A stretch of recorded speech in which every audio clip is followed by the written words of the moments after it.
नमस्कार दोस्तों, हमारे इस YouTube चैनल वीके मैथ्स में आप सभी का स्वागत है। जैसा कि आप सभी जानते हैं कि हमारे इस YouTube चैनल पर एलटी ग्रेड हो या टीजीटी, पीजीटी, जीआईसी एग्जाम की जनरल वे में तैयारी कराई जा रही है।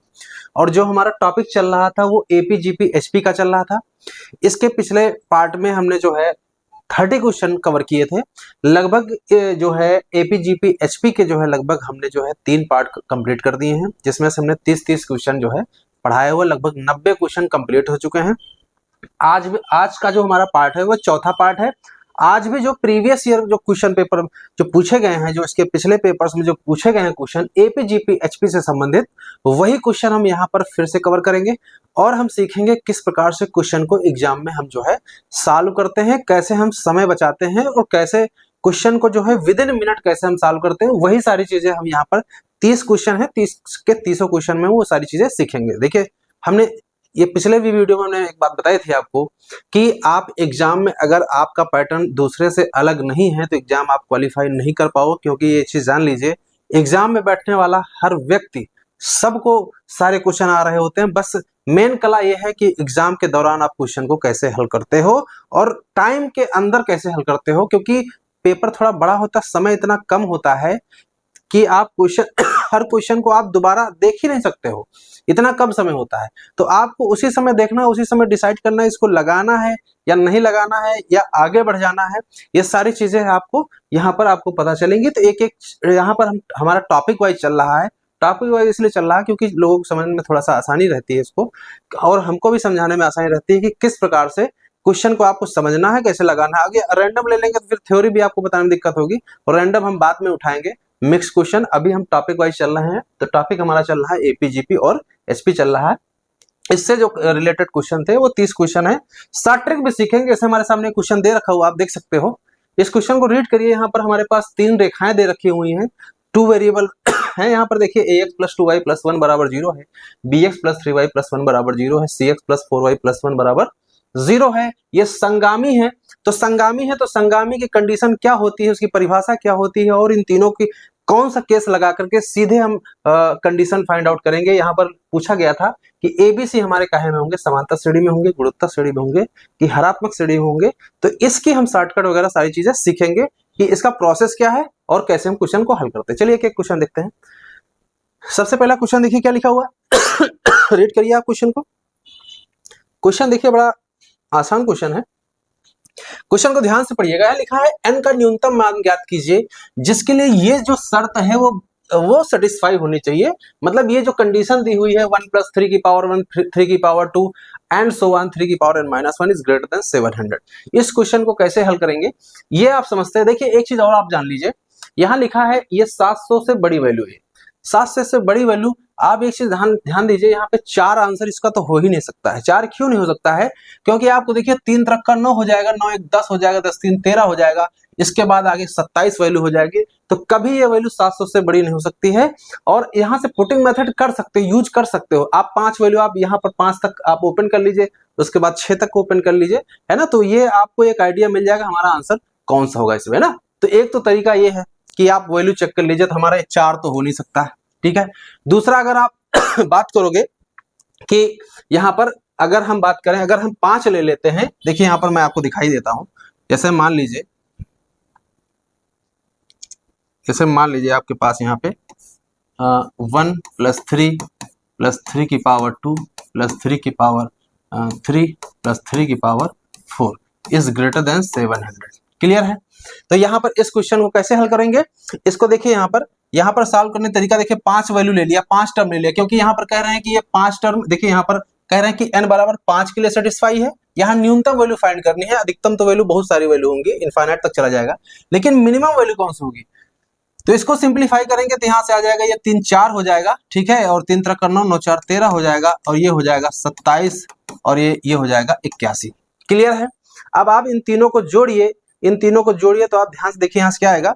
81 में आप इसको जोड़ दीजिए, ये हो जाएगा 100, 108 हो जाएगा, और 111 121 121 700। अब आप बताइए क्या रिजल्ट सेटिस्फाई हो रहा है? नहीं हो रहा है। बी आंसर हमारा खत्म हो जाता है। क्लियर है? अब बचा हमारा सी ऑप्शन। सी ऑप्शन के अगर ध्यान से देखो तो 121 तो आपका इसका सम आ रहा है, एक टर्म और बढ़ा दीजिए, एक टर्म और बढ़ाने का मतलब है 3 की पावर 5, और 3 की पावर 5 बढ़ाने का मतलब है 81 को 300 से गुणा कर देंगे, 3 एक कम 3 और 24। आप इसकी वैल्यू निकाल लीजिए, ये हो जाएगा 4 हो जाएगा, और ये हो जाएगा 6, और ये हो जाएगा 3। क्या 364 जो है 700 से बड़ा है? नहीं बड़ा है, इसका मतलब 6 भी हमारा नहीं होगा, सीधे डी इसका आंसर करेक्ट हो जाएगा। तो ये होती है स्ट्रेटजी कि क्वेश्चन को कैसे हम समझते हैं। ठीक है, ये एक तरीका हम आपको बता रहे हैं, आपको हो सकता है आप जानते हो, लेकिन मैं आपको समझाने की कोशिश कर रहा हूँ कि क्वेश्चन को कैसे उठाया जाता है, कैसे किया जाता है, लेकिन फिर भी मैं इसका दूसरा जो ओरिजिनल तरीका वो भी मैं बता दे रहा हूँ।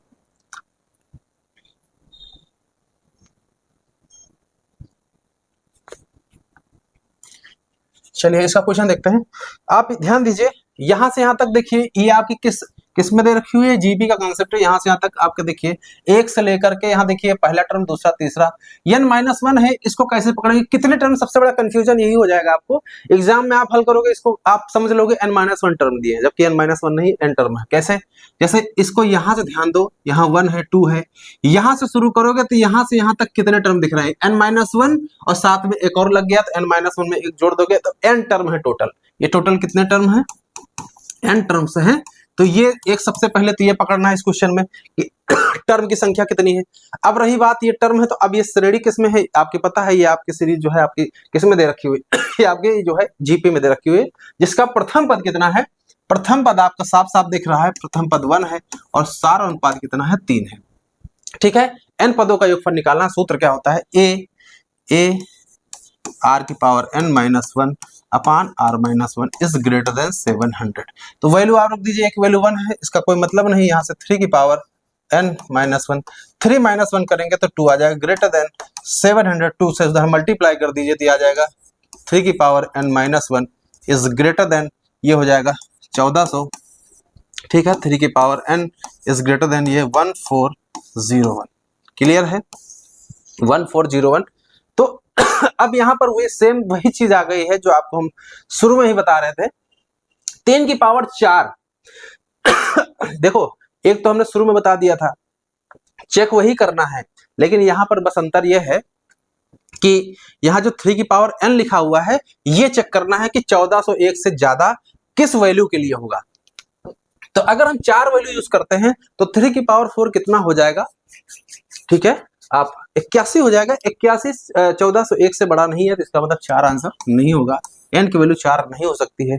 5 की बात करो तो अब 4 के लिए तो 81 आया था, n बराबर 4 के लिए क्या आया है, ये n की पावर 4 81 आया है, यानी यहाँ n की वैल्यू 3 थी ना, n की वैल्यू यहाँ 4 रखेंगे, सही है, n की वैल्यू 4 रखेंगे तो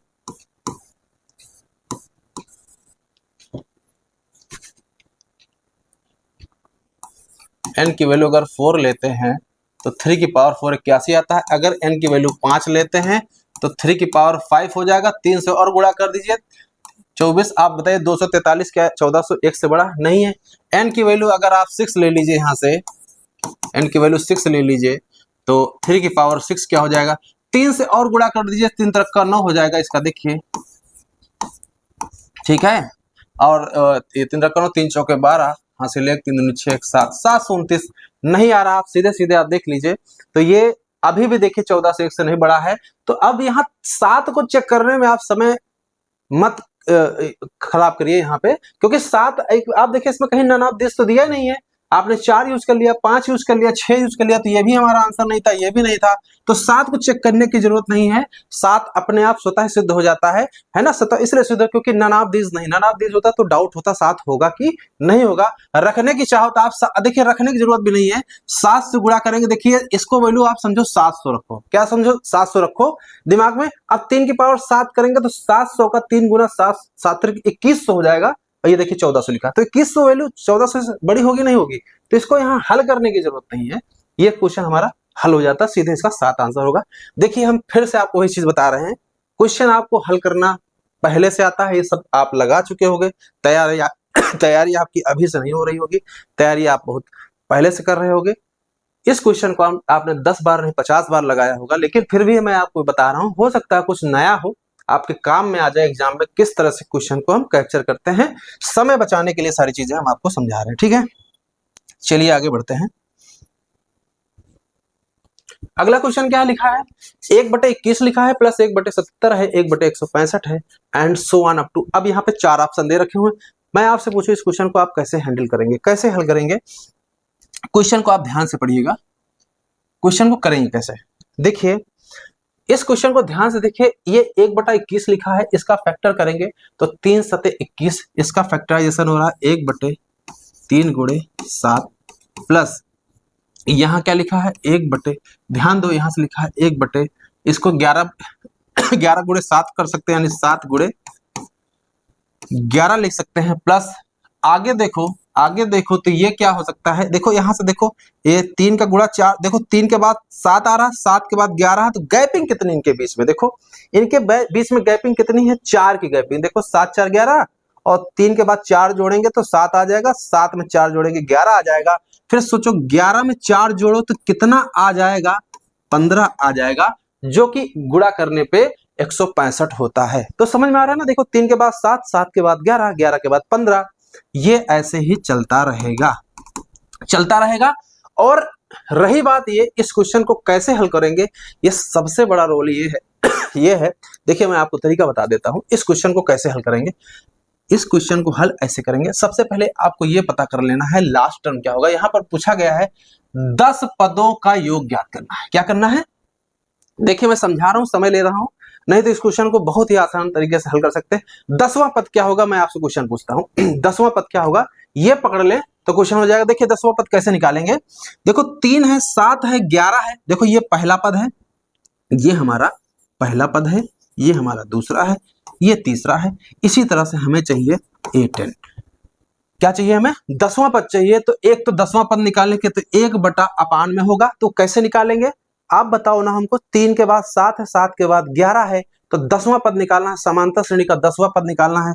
तो T10 बराबर क्या होगा, A + 9D होगा कि नहीं होगा। तो A की वैल्यू यहाँ से 3 दे रखी हुई है 9, और D की वैल्यू कितनी है, ये देखो 3 के बाद देखो 7, देखो आप पहला पद पकड़ो, 3 के बाद 7 है, 7 के बाद 11 है, तो गैप कितना है, 4 4 का गैप, क्लियर है। तो यहाँ 4 से क्या करेंगे, गुणा कर देंगे, तो ये आ जाएगा 9 चौके 36, और 36 में 3 जोड़ देंगे तो ये 39 आ जाएगा। इसका मतलब है यहाँ पे 39 होगा।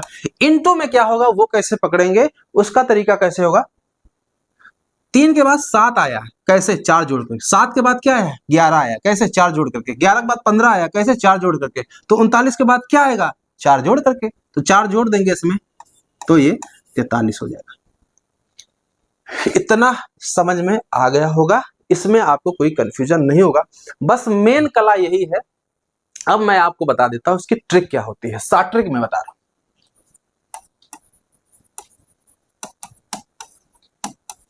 शॉर्ट ट्रिक क्या है इसकी, शॉर्ट ट्रिक ये है, कभी भी इस तरह की आपकी सीरीज मिल जाए, अपान में एपी में चले, मतलब देखिए 3 के बाद 7 है, 7 के बाद 11, 11 के बाद 15 है, 39 के बाद 43। तो ट्रिक ये है, इसका सबका जो जोड़ होगा ऊपर वही होगा जितने पद लिए जाएंगे। 10 पद लिए गए तो 10 रख दो, इतना समझ में आ गया। 10 पद लिए गए तो 10 रख दो, 20 पद लेंगे तो 20 रख दो, 40 है तो 40 रख दो, n है तो n रख दो, क्लियर है। अब यहाँ ट्रिक क्या है, इसका पहला पद क्या है और इसका आखिरी पद क्या है, इन दोनों का गुणा, बस यही रूल है। उसको नीचे गुणा कर देंगे, 3 गुणे लास्ट में क्या दिया है, 43 दिया है। इसको आप हल कर लीजिए तो 10/3 से गुणा करें, 3 तक का 9, 3 चौके 12, सीधे सीधे आपका देखिए 129, सीधे सीधे ए आंसर करेक्ट हो रहा है। ये यूपीएससी एलटी गेट 2018 का क्वेश्चन है जो आपका एग्जाम होने वाला है। तो मेरा उद्देश्य ये था इस क्वेश्चन को शॉर्ट ट्रिक से कैसे लगाना, एग्जाम में आप कैसे इसको हैंडल करेंगे, कैसे क्वेश्चन को हल करेंगे, समय बचेगा। आपको करना क्या था, सिर्फ ये अगर ब्रेक कर लेते हो, देखो यहां से पहला टर्म तो 3 था, क्लियर है, और यहां देखो क्या है, लास्ट टर्म क्या है, 43 है। 43 कैसे निकाला, ये सबसे बड़ी कला थी। तो हमने क्या किया, 3 7 11 दिख रहा था तो हमने पहला टर्म निकाल लिया, उसमें लास्ट में क्या कर दिया, इसमें लास्ट में 4 जोड़ दिए। या दूसरा तरीका एक और था, 7 पहला, देखो अगर हमें लास्ट वाला टर्म चाहिए, मेन कला ये थी, तो ये देखो यहाँ 7 था, 11 था, 15 था, लास्ट में मुझे चाहिए था, लास्ट का पद कैसे चाहिए। देखिए मैं ट्रिक बता दे रहा हूं, इसका तरीका है, देखो डायरेक्ट अगर करते हम वहां पद ना निकालते तो उसकी ट्रिक क्या थी, तो 10 करते और यहाँ पहला पद 3 था। और आखिरी पद कैसे निकालते हैं, तो 7, 11, 15, 43, ये 43 नहीं, यहाँ nवां पद यानी 10वां पद निकालना था, तो यहाँ प्रथम पद 7 करते तो हमें 10वां पद लिखा था 9 इंटू डी की जगह 4 कर देते, ये वैल्यू सीधे इसका आंसर हो जाता। ये सारा बवाल हम हटा देते, सीधे इसका आंसर ही लिख देते। ठीक है, तो तरीका आपको समझ में आया कि कैसे हमने आपको बताया। चलिए अगला क्वेश्चन देखते हैं। इस क्वेश्चन को पढ़िए जरा, क्या लिखा हुआ है। If the root of the equation x cube plus 3px स्क्वायर minus 3x plus 1 are in harmonic progression. Root कैसे हैं, हार्मोनिक प्रोग्रेशन। देखिए ये 3 घात का समीकरण है, 3 घात का समीकरण है, तो रूट भी कितने होंगे, इसके 3 होंगे। मान लेते हैं अल्फा बीटा गामा, कैसे होंगे, अल्फा बीटा गामा होंगे। अब आपको पता है हार्मोनिक प्रोग्रेशन की परिभाषा अगर आप अच्छे से जानते हो तो यह समांतर श्रेणी का उल्टा ही चलता है, यानी कि अगर कोई भी पद हमारे हरात्मक श्रेणी में है तो उसके पदों को उल्टा कर दें तो वो समांतर श्रेणी में हो जाता है, या समांतर श्रेणी के पदों को उल्टा कर दें तो वो हमारी एचपी में यानी हार्मोनिक प्रोग्रेशन कन्वर्ट हो जाती है। इसी कॉन्सेप्ट को हम यहां पर लगाएंगे। कैसे करेंगे, ध्यान दो, यहां पे ये क्यूबिक लिखा हुआ है। एक चीज मैं आपसे बताऊं, अगर इसको हम यक्स को, यहां मेन ट्रिक ये है, बेसिक कॉन्सेप्ट कह लो, ट्रिक क्या कह लो, एक्स को 1/x से रिप्लेस कर दे। क्या कर दें, एक्स को 1/x से रिप्लेस कर दें तो जो हमारे पास नया, भाई जाहिर सी बात, एक्स को जब 1/x कर दोगे तो यहाँ 1/x क्यूब हो जाएगा, यहाँ 1/x स्क्वायर हो जाएगा, यहाँ पे 1/x हो जाएगा, यहाँ 1 ही रहेगा, यानी जहां जहां x लिखा वहां 1/x कर देंगे। जो नया समीकरण बनेगा उसकी क्या क्वालिटी होगी, उसकी क्वालिटी ये होगी कि जो इसके रूट एचपी में थे, जो नया समीकरण बनेगा उसके रूट एपी में हो जाएंगे। किसमें हो जाएंगे, एपी में हो जाएंगे, क्योंकि अभी आपको हमने क्या बताया कि अगर 1, 2, 3 एपी में है तो 1/1, 1/2, 1/3 किसमें हो जाएंगे, एचपी में हो जाएंगे। वही कॉन्सेप्ट यहां लगा रहे हैं, समीकरण ही बदल दे रहे हैं, इसको हम 1/x से रिप्लेस कर देंगे। लेकिन मेन कला ये है कि 1/x में इसको डायरेक्ट कैसे लिखेंगे। देखो यहाँ पे जैसे 1/x क्यूब करोगे तो x स्क्वायर होगा ना। देखो जहां पे पावर जितनी होगी उसमें आपको क्या करना है, पावर यहाँ देखो, यहाँ पे पावर 0 है, क्या है, 0 है। बस आपको ध्यान रखना है वहां पर 3 में उतनी ही पावर घटा देना, जैसे यहाँ 1 है तो यहाँ सीधे सीधे x क्यूब हो जाएगा। क्लियर है, यहाँ x क्यूब हो जाएगा। यहाँ पे क्या लिखा है, x लिखा है, एक पावर है, 3 में 1 कम करो, 2x स्क्वायर बचेगा, तो ये हो जाएगा 3x स्क्वायर। यहाँ पे x स्क्वायर लिखा है, 3 में 2 कम करेंगे तो 1 बचेगा, ये प्लस का 3px, और यहाँ 3 है, 3 को 3 से घटा देंगे 0 यानी 1 आ जाएगा। ये देखिए डायरेक्ट समीकरण लिखना आपको हमने बता दिया। ठीक है, ये नहीं कि अब आप एग्जाम में 1/x रख रहे हो, फिर एलसीएम ले रहे हो, फिर उसके बाद क्रॉस मल्टीप्लाई कर रहे हो। तो बताया ना आपसे कि एग्जाम में क्वेश्चन को हल कैसे करना है, वही चीजें हमको यहाँ पर सीखनी है ना, मेन रोल यही है। इससे ये कैसे आया, x को 1/x से रिप्लेस करके आया। इतना समझ में आ गया। अगर इतना आपको समझ में आ गया है तो अब क्वेश्चन हमारा एकदम आसान हो जाता है। तो इसके जो रूट होंगे वो कहाँ में होंगे, रूट्स आर इन एपी। इसके रूट कैसे थे, एचपी में थे, और इसके रूट में किस में हो जाएंगे, एपी में हो जाएंगे। ये बात आपको समझ में आनी चाहिए, ये बेसिक कॉन्सेप्ट है इसका। ठीक है, कि x को 1/x से रिप्लेस कर देते हैं, जो दिए गए ओरिजिनल समीकरण के रूट अगर एचपी में थे तो अब हमारे एपी में हो जाएंगे। तो क्वेश्चन को अब कैसे हल करते हैं, तो यहां पर लिखा, अब ध्यान दीजिए, इस क्वेश्चन को कब समझो खत्म हो चुका है। अगर रूट एपी में है 3 तो हमको पता है a minus d, a plus d, 3 root मान सकते हैं, जिन तीनों का योगफल करेंगे तो 3 आएगा, और माइनस आपको पता है minus coefficient of x square यानी -3 और पान कोएफिशिएंट ऑफ x क्यूब 1, ये वैल्यू 3 आ जाएगी। तो 3 से 3 कट गया, a की वैल्यू 1 आ गई। क्या आ गई, a की वैल्यू 1 आ गई। और मैं आपसे बताऊं, अगर आपको ये चीज आती है अच्छे से तो आप ये चीज मन में करोगे। मन में कैसे करोगे, सब ये रिजल्ट तो आपको याद होगा ना, ये इनका जोड़ हमेशा 3a आता है, इसका जोड़ हमेशा 3 आता है। तो 3a बराबर हो गया minus coefficient of x square बराबर 3 आ गया, तो 3 से 3 कटा, a की वैल्यू 1 आ गई। और जैसे ही 1 आ गई तो एक बात बताओ, a minus d, a plus D, अगर तीनों इसके रूट हैं तो ए भी तो इसका रूट है और ए की वैल्यू यहां से क्या आई है 1, इसका मतलब 1 इसका रूट है तो इसको सेटिस्फाई करेगा। और जैसे ही 1 रखेंगे तो ये 1 का क्यूब 1 हो जाएगा और -3 हो जाएगा और प्लस का 3p हो जाएगा और यहां से प्लस का 1 हो जाएगा। क्वेश्चन खत्म हो चुका है। यहां से 3p, ये प्लस का 2, ये 1 हो जाएगा, p की वैल्यू 1/3 आ जाएगी। क्लियर है यहां से यहां तक? क्लियर है यहां से यहां तक? तो ये चीज आपको करनी थी। तो यहाँ पे 1/3 हमारा आंसर नहीं दिया हुआ है, -1 -2 -4 ने सीधे इसका डी आंसर करेक्ट हो जाएगा। ना ही बी सही होगा, ना ही ए सही होगा, ना ही सी सही होगा। ये पीजीटी परीक्षा 2003 का क्वेश्चन है। क्वेश्चन आपको हमने कैसे बताया, सीधे आपको ये इस लाइन से ये लाइन एक तो लिख लेनी है और डायरेक्ट आपको हमने ये मन में बताया, इनका जोड़ 3 होता है तो 3 यहां से आ रहा था, सम इसके रूट का सम 3 आ रहा था तो 3 बराबर 3 किया, एक वैल्यू 1 आ गई, सीधे वैल्यू 1 रखा, सीधे पी का मान निकल आया। ये क्वेश्चन आज का तीसरा क्वेश्चन था। समझ में आ रहा होगा आपको, है ना? कुछ नई चीज अगर आपको लग रही होंगी तो आप कमेंट्स बॉक्स में जरूर आपको हमको बताइएगा कि कुछ तो नया होगा। हो सकता है आप हमसे पहले से इससे भी अच्छी ट्रिकें जानते हैं, बहुत से लोग इससे अच्छी अच्छी ट्रिकें जानते हैं। ट्रिकें देखिए, ये ट्रिकें कहीं मिलेंगे मिलेंगे नहीं। ये सब ट्रिकें अपने आप जब स्वतः आप प्रैक्टिस करते हो तो प्रैक्टिस करते करते करते करते सारी चीजें अपने आप आने लगती हैं। इन सब का हमने इस्तेमाल किया है अपने एग्जाम में, ठीक है? इस समय मैं इंटर कॉलेज में लेक्चरर हूँ, मैथमेटिक्स का पीजीटी पोस्ट पे हमने सिलेक्शन लिया था, जीआईसी में भी हमने निकाला था और एडेड का भी निकाला था और टीजीटी का भी निकाला था। तो इस समय मैं ज्वाइन किया हूँ पीजीटी में, मैं पोस्टेड हूँ, जॉब भी करता हूँ और उसके बाद भी साथ में समय निकाल करके वीडियो बनाता हूँ। समय बहुत कम मिलता है तो इसलिए थोड़ा सा दिक्कतें होती हैं, वीडियो रेगुलर नहीं आ पाते हैं, लेकिन कोशिश करते हैं कि डेली एक वीडियो आपको मिल जाए, ठीक है? तो यहाँ पर देखिए हरात्मक श्रेणी का 5वां पद क्या है? 7 है और 7वां पद 5 है। 35वां पद क्या होगा? मेन कला यही है। इसको देखते हैं कैसे हल करेंगे। इस क्वेश्चन को हम हल करते तो चीजें मन में उड़ा देते, लेकिन वो स्टेप मैं आपको दिखाने जा रहा हूं जो हम मन में करते हैं, वो चीज आपको कैसे करना है। देखिए हरात्मक श्रेणी का 5वां पद क्या है? T5 बराबर 7 है और 7वां पद क्या है? 7वां पद है 1/, ये 5 है। ये बात है एचपी की। किसकी बात है? एचपी की। अब हम बात करते हैं एपी की। तो एपी में क्या होंगे? अगर हम आपसे कहें, अगर हरात्मक श्रेणी का 5वां पद 7 है तो समांतर श्रेणी का 5वां पद 1/7 होगा और 7वां पद 1/5 होगा। बात समझ में आ गई? यानी एचपी में अगर ये है तो एपी में ये होगा। अगर एपी में भैया ये है तो हमने आपको एक ट्रिक बताई थी, इसका जो प्रथम पद है वो 1/7 × 5 और डी क्या होगा? 1/7 × 5 यानी 1/35 1/35। कैसे आया?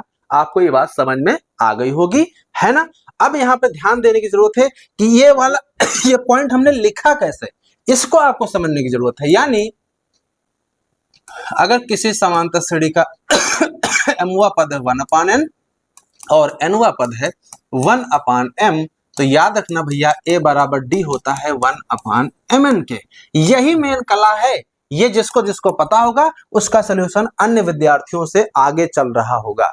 नहीं तो वो क्या करेंगे? समीकरण बनाएंगे, जोड़ेंगे, घटाएंगे, ए और डी निकालेंगे। जब तक आप ए और डी निकालेगा आप अगला क्वेश्चन पे पहुंच जाओगे, ठीक है? यहां समझ में आ गया? अब हमें निकालना क्या था? हमें निकालना था 35वां पद। अब 35वां पद निकालना है तो समांतर श्रेणी का 35वां पद निकालो, उसका उलट दो, हरात्मक श्रेणी का निकल आएगा। तो एपी की ही बात कर रहे हैं। एपी का 35वां पद क्या होगा? तो a + 34d डायरेक्ट लिखोगे। अब यहां पर a की वैल्यू क्या है? यहां से 1/35 और ये क्या है? यहां से देखो 1/35 और प्लस 34, ये हो गया 35। अब ऊपर जोड़ दोगे तो 35/35 कट के 1 आ गया। क्या आ गया? 1 आ गया 35 पद। तो ये आया समांतर श्रेणी का 35वां पद। तो हम आपसे पूछते हैं हरात्मक श्रेणी का 35वां पद क्या होगा? तो 1/1 यानी 1 आ जाएगा। सीधे सीधे इसका बी आंसर करेक्ट हो जाएगा। पीजीटी परीक्षा 2016 का क्वेश्चन था, ठीक है? क्वेश्चन को कैसे हल करते हैं यही तो हम आपको सिखाने की कोशिश कर रहे हैं।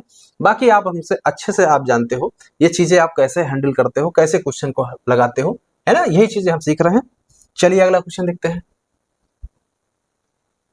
ये क्वेश्चन स्क्रीन पर ही दिया था शुरुआत में जब इंट्रोडक्शन दे रहे थे, तो वहां पर ये क्वेश्चन लिखा हुआ था।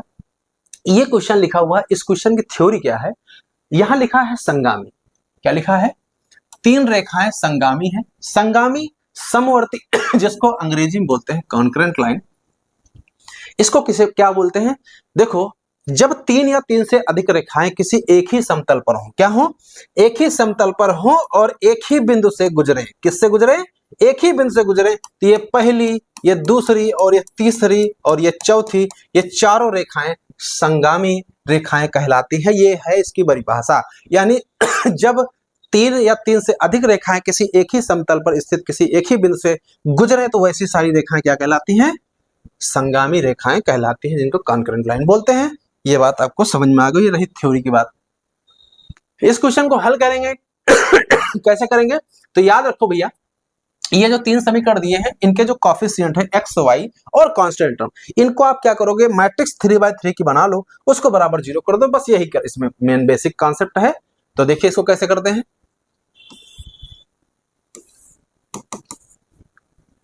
यहां लिखा है A21, A21, यहां क्या लिखा? B31, B31, क्लियर है। और वहां क्या लिखा? C41, C41। इतना समझ में आया?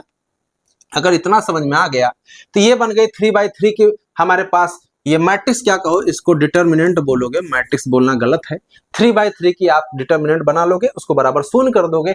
This is the condition for concurrent line. Clear है? यानी a1x plus b1y plus c1 बराबर 0 है।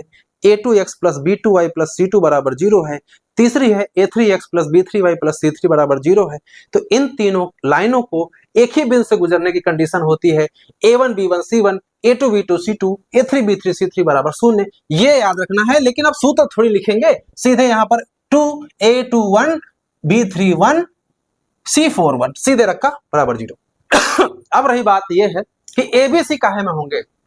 Arithmetic progression, geometric progression, harmonic progression. ध्यान देने की जरूरत है। एबीसी आपके काहे में? देखो एक चीज आप सोचो, अगर एबीसी एपी में होंगे, यहां पे अगर हम अब देखो यहां पे 2 3 4 रख दें, क्या रख दें? 2 3 4। तो 2 3 4 रखेंगे तो देखो 2 3 4, ये भी 2 3 4। अब 2 3 4 एपी में भी है, दोनों बराबर हो गए, सीधा 0 होगा, क्योंकि सारणिक में कोई भी दो कॉलम बराबर हो जाते 0 हो जाता है। क्लियर है? क्लियर है? यहां पर इस तरह से आप सोच सकते हो। तो कुछ हद तक हमारा एपी का कॉन्सेप्ट बन रहा है, लेकिन फिर भी इसको ओपन कर लेते हैं। C1 के अबाउट ओपन करिए, इससे होकर रो कॉलम जाएगी, ये 3 माइनस 1 आ जाएगा, ये माइनस का b, इससे होकर रो कॉलम गई, ये 2, ये -4 -2 आ जाएगा, प्लस इसके बाद C लिख दीजिए, C से होकर गई 2, ये -3 -1 आ जाएगा। सीधे उसको ये देखिए प्लस का 2b हो गया, ये उधर जाएगा प्लस का C, ये माइनस को उधर जाएगा प्लस का A, 2b बराबर C प्लस A, यानी कि हमारा सीधे सीधे एपी बन रहा है। सीधे सीधे ये आंसर हमारा आ जाता है। पीजीटी परीक्षा 2010 का क्वेश्चन था। क्वेश्चन को कैसे हल किया, ये बेसिक कॉन्सेप्ट था। चलिए आगे बढ़ते हैं। अगला क्वेश्चन पढ़िए, which of the term is 0। इस क्वेश्चन को, ये बड़ा अच्छा क्वेश्चन है। श्रेणी का पूछ लेते हैं, एपी का कौन सा टर्म 0 होगा? कौन सा टर्म 0 होगा, यही आपको सीखना है। इसमें कौन सा टर्म 0 होगा, तो इसकी ट्रिक मैं बता देता हूं। ट्रिक क्या बता देता हूं, सूत्र याद रखो भैया।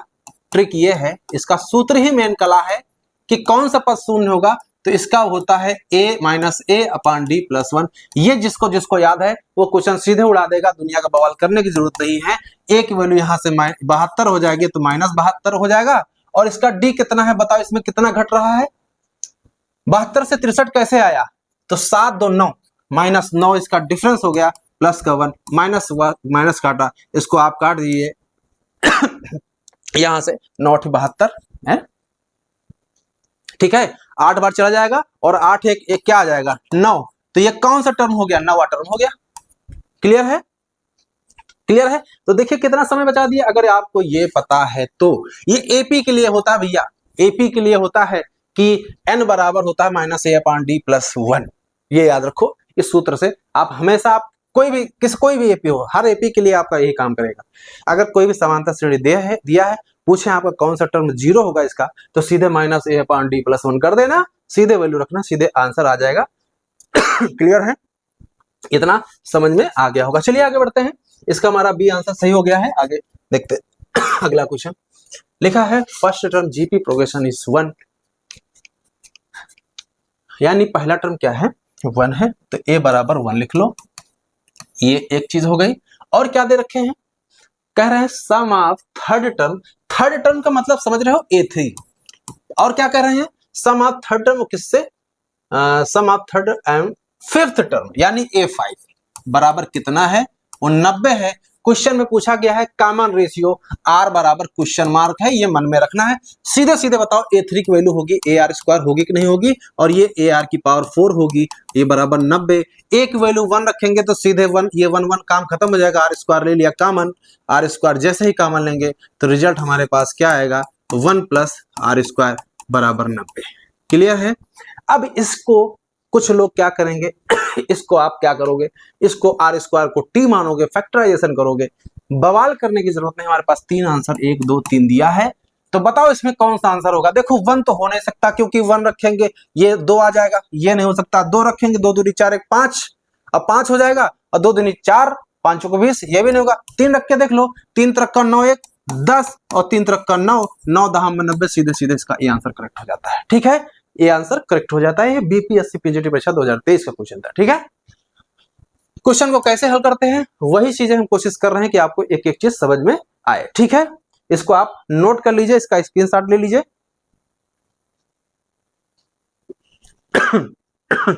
चलिए आगे बढ़ते हैं। अगला क्वेश्चन यह है, एपी बराबर दिया है, एपी है 5 12 19 215 का मध्य पद निकालना है। तो सबसे पहले आपको जिन लोगों को इसके टोटल टर्म निकालना आता, देखो समस्या ये है ना, इसका मध्य पद निकालने के 2 केसेस हैं। ठीक है, इसमें पद कितने हैं, ऑड हैं कि इवन है। तो सबसे पहले चेक कर लेते हैं इसमें पद। तो कितने लोगों को आपको बताना है, कितने लोगों को नंबर ऑफ टर्म निकालने का कॉन्सेप्ट पता है। डायरेक्ट ट्रिक क्या होती है, L माइनस ए अपॉन डी प्लस 1, ये सूत्र जिसको जिसको याद है उसका कैलकुलेशन अदर स्टूडेंट से आगे भागेगा, मैं फिर भी बता दे रहा हूं। इसका तरीका ये है L माइनस ए अपॉन डी प्लस 1 अंतिम पद। अब ये सूत्र भी नहीं याद करना, इसको याद रखो, लेकिन तरीका हल कैसे करते हैं वो आपको समझा दे रहे हैं। तो n बराबर कैसे निकालेंगे, L माइनस ए यानी अंतिम पद और माइनस प्रथम पद, अंतिम पद माइनस प्रथम पद यानी इन दोनों का अंतर। तो 215 में 5 घटा देंगे 210 लिखेंगे। डी कितना है इसमें, देखो 5 के बाद 12 कैसे आया, 7 जोड़ करके आया, प्लस 1, ये हो गया 7 त्रिक 21, 30 आ गया, 31 पद आ गए। 31 का मतलब हो गया विषम पद। कितना विषम विषम विषम संख्या, इसका मतलब है कि आधे इधर हो गए आधे इधर हो गए, बीच में हो गए। तो अब आपको बताओ 15 पद इधर हो गए 15 इधर हो गए, बीच वाला हमारा होगा मिडिल टर्म। तो बीच वाला 15 के बाद कौन सा पढ़ेगा, ये 16वां पद। कौन सा पढ़ेगा, 16वां पद पड़ेगा। अब इसका मतलब है टिक 16 निकालना है, a प्लस 15d, a की वैल्यू यहां से 5 है 15, d की वैल्यू हमने यहां पर यूज किया था 7 है, 15 सत्ते 105 है ना, और ये 5 जोड़ देंगे तो 105 और 5 110, सीधे इसका ए आंसर करेक्ट हो जाता है। तो ऐसे क्वेश्चन को हैंडल किया जाता है कि कैसे, हमने आपको बताया, चीजें आपको समझ में आई होंगी। एनवीएस टीजीटी परीक्षा 2016 का क्वेश्चन। चलिए आगे बढ़ते हैं, क्वेश्चन नंबर देखिए। What is the sum of series up to n terms 4 + 4 4 + 4 4 4 and up to n term. ये बड़ा अच्छा क्वेश्चन है। देखो मैं फिर बता रहा हूं, इस क्वेश्चन को हल कैसे करेंगे। वीडियो को थोड़ा रुकिए, आप अभी तक क्या जानते हो उसके बारे में सोचो, उसके बाद इसको हल करो, और जो मैं बताने वाला हूं उसके बारे में फिर सोचते हैं क्या डिफरेंस है दोनों में, फिर समझ में आएगा। ठीक है, इस क्वेश्चन को हम कैसे हल करते। तो एक तो ऑप्शन ये है, हमारे पास 4 ऑप्शन दे रखे हुए हैं और ये 4 लिखा है, 4 4 लिखा है, 4 4 4 लिखा है। क्वेश्चन यहां पर ये भी हो सकता था 7 + 7 7 + 7 7 7, ऐसा हो सकता था, या हो सकता था 8 + 8 8 + 8 8 8। मतलब ये है कि इसको एज ए थ्योरम समझो, ये थ्योरम है। एग्जाम में अगर 4 वाला आ गया तो अगर दोबारा ये 5, भाई ये उम्मीद ना रखो कि एग्जाम में क्वेश्चन यही 4 वाला आ जाएगा, रिपीट करेगा तो यहाँ 5 कर देंगे। क्लियर है, तो आपको प्रोसेस पकड़ना है। क्या करना है, प्रोसेस पकड़ना है। तो इस क्वेश्चन करने का तरीका यह है, देखो ये जो ऑप्शन दिया है n टर्म का सम दिया है, ठीक है, n पदों का योगफल दिया है। तो अगर इसका हम पहला पद ले लें तो क्या आएगा, पहला पद 4 आएगा। इसका मतलब है n बराबर 1 रखने पे क्यों कौन सी वैल्यू 4 दे रही है।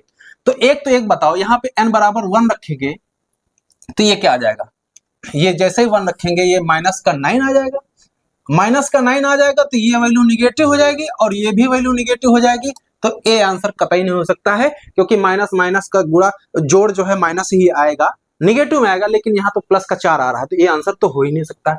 इसको देखो तो यहाँ n बराबर 1 रखोगे तो 10 में 1 गया तो ये वैल्यू सीधे 9 हो जाएगी और ये 9 9 81, तो 40/9। अब ये इसका मतलब सी भी आंसर खत्म हो गया, बचा बी पे आ जाओ। बी में अगर 1 रखो यहाँ पे तो ये हो गया 40, ये आप बताओ यहाँ 1 रखोगे तो ये क्या हो जाएगा, ये 9 हो जाएगा, ये हो गया 9 9 81, तो 40/9 माइनस का यहाँ से 1 रखेंगे तो -4/9, तो ये आप घटा दो 40 के 36/9, 9 चौक 36, सीधे सीधे इसका बी आंसर करेक्ट हो रहा है। पुटिंग मेथड से हमने इस क्वेश्चन को उड़ा दिया, क्लियर है, पुटिंग मेथड से उड़ा दिया, बी आंसर हो गया। पीजीटी परीक्षा 2003 का क्वेश्चन था। लेकिन मैं आपको एक ट्रिक बता दे रहा हूं, जनरल ट्रिक बता दे रहा हूं, जनरल ट्रिक बता रहा हूं। देखो a प्लस ए प्लस ए ऐसा कोई क्वेश्चन दिया है और n टर्म्स तक योग करना है। कितना टर्म तक, n टर्म तक योग करना है। तो इसका सूत्र होता है, भैया याद कर लो, a/9, ये याद रखो। और यहां याद रखो कि 10, देखो जिसका प्रथम पद 10 हो और सार्वधातुक 10 हो उसको जोड़ लो n पदों तक, तो 10 की पावर n -1/10 -1।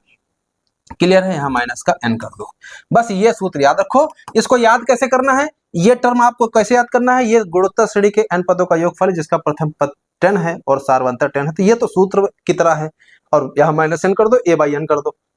अब यहाँ पर एक वैल्यू यहाँ क्या 4 है तो यहाँ 4 रख देना, 7 7 चल रहा है तो 7 रख देना, 9 9 चल रहा है तो 9 रख देना। ये सूत्र याद कर लो, ये सूत्र हो सकता है आपकी एग्जाम में काम आ जाए। देखिए अब रख के दिखा देते हैं। यहाँ 4 रखेंगे तो ये हो जाएगा 4/9, इन ब्रैकेट यहाँ से क्या हो जाएगा, यहाँ रखेंगे 10/9 हो जाएगा, 10/9, और ये 10 की पावर n -1, ये n अब इसको अंदर बुढ़ा कर देंगे तो 40/81, 10 की पावर n -1, और यहाँ से माइनस का 4n/9। सीधे सीधे आपका देखिए 40/81, सीधे सीधे हमारा ये आंसर बी मैच कर रहा था। तो अब आपको चाहे ये ट्रिक पसंद है तो ये यूज कर लो, ये पुटिंग मेथड समझ में आया तो पुटिंग मेथड यूज कर लो, आपके पास दो ऑप्शन है। चलिए अगला क्वेश्चन देख लेते हैं। Which term of progression 5√51 is 1/625। इस क्वेश्चन को कैसे करेंगे, इसका ये आप देखिए सीधे सीधे दिख रहा है, जीपी में दिया है, जिसका प्रथम पद कितना है, प्रथम पद कितना है 5 है, और r बराबर क्या है, √5/5 करोगे तो 1/√5 आ जाएगा। क्लियर है, पूछ रहे हैं कौन सा पद है 625, तो मान लेते हैं ये हमारा nवा पद है 1/625। क्लियर है, तो nवा पद का सूत्र होता है a r की पावर n -1 1/625। a की वैल्यू क्या है 5 है और r की वैल्यू है 1/√5 की वैल्यू ये हो जाएगी n -1। इसको आप देखो 625 लिखा, 25 कवर होता है 50 25, 5 की वैल्यू 5 की घात 4 वैल्यू हो जाएगी। इतना समझ में आया। अब इसको इधर सिंप्लीफाई करेंगे तो 1 इसको लिख सकते हैं 1/4 की पावर 1/2, यानी n -1/2, ये अपान में चला जाएगा, ये 1/4, एक 5 हो जाएगा, यहाँ 5 कर दो, आधार बराबर तो घाते भी बराबर कर दो, n -1/2 बराबर है 5 दूनी 10 11, n बराबर 11 आंसर इसका आ जाता है। इसका मतलब 11वां पद होगा। कौन सा पद होगा हमारा 1/625, कौन सा पद होगा इस जीपी का 11वां पद होगा। ठीक है, ये बीपीएससी पीजीटी परीक्षा 2023 का क्वेश्चन था। आगे बढ़ते हैं। किसी समांतर श्रेणी का सातवें क्या लिखा है, सातवें पद का 7 गुना उसके 11वें पद का 11 गुने के बराबर है 18वां पद क्या होगा। इस क्वेश्चन की ट्रिक क्या है हम आपसे बता दें। देखो यहां पर क्या कह रहे हैं, समांतर श्रेणी का 7वां पद का 7 गुना, सातवें पद का 7 गुना बराबर किसके है ना, गुना उसके 11वें पद के किसके बराबर है, 11 गुने के बराबर है। यानी देखो कितना अच्छा क्वेश्चन बनाया है इन्होंने, 7वें पद का 7 गुना, 11वें पद का 11 गुना। अब 7 11 क्या होता है, 7 11 18 होता है 7 11 18 होता है। इसका मतलब है 18वां पद क्या होगा, सीधे सीधे 0 होगा, सीधे सी आंसर करेक्ट हो जाएगा इसका। क्लियर है, बात समझ में आई? ये टेक्निक होती है, याद रखो इसको, ये इसका बेसिक रूल है, इनको कहीं नोट कर लीजिए।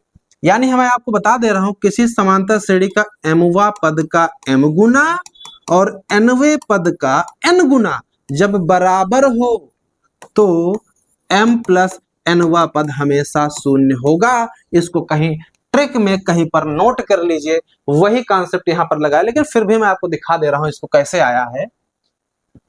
यह दिया था तो 7वां पद हो गया a प्लस 6d और गुणे 7, यहां से a प्लस 10d गुणे 11, अंदर गुणा कर दो इसको, ये हो जाएगा 7a, ये हो जाएगा 6 7 42d और इधर हो जाएगा 11, ये 11a, ठीक है, और यहां से हो जाएगा 110d। क्लियर है?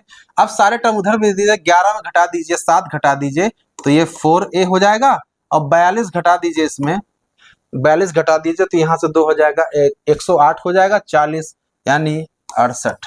क्लियर है? सही है, यहाँ से 68d बराबर 0। 4 से कट जाएगा क्या, a प्लस 4 से 4 एक कम 4 हो जाएगा, है ना, और 4 7 28, ठीक है, d बराबर 0। ध्यान दो ये क्या लिखा हुआ है, ये लिखा है, आपको पता है हमें हमसे पूछा गया था कौन सा पद, 18वां पद क्या होगा, तो 18वां पद होता है a प्लस 17d, तो a प्लस 17d की वैल्यू 0 आई है, 0 हो गया। हम आपसे क्या कहें, अगर ये आपको ये बेसिक कॉन्सेप्ट पता है तो ये क्वेश्चन मात्र 5 सेकंड का क्वेश्चन है, आप दूसरे क्वेश्चन पे हल कर रहे होगे, अदर स्टूडेंट इसी क्वेश्चन में जूझ रहा होगा, बस यही डिफरेंस होगा आप में और दूसरे में, ठीक है। तो ये क्वेश्चन आया था बीपीएससी टीजीटी परीक्षा 2023 का क्वेश्चन। चलिए आगे बढ़िए।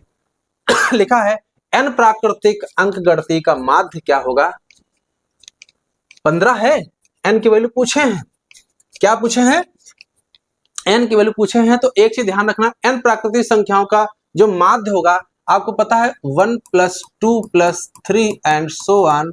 मान लेते हैं n पदों का जो माध्य है इनका सबका जोड़ डिवाइडेड बाय n, ठीक है, वो बराबर किसके दे रखा हो, 15। इसकी वैल्यू निकालना, ये तो n पदों का योगफल है, यानी इसको बोल सकते हो सिग्मा n अपान n बराबर 15। इसकी वैल्यू होती है n/2, ये हो जाता है a + n यानी 1 + n अपान में n चल ही रहा है 15, इस कट गया, ये 15 दूना 30 हो गया, 1 घट गया, n की वैल्यू सीधे 29 वैल्यू आ रही है, सीधे सीधे इसका सी आंसर करेक्ट हो जाता है।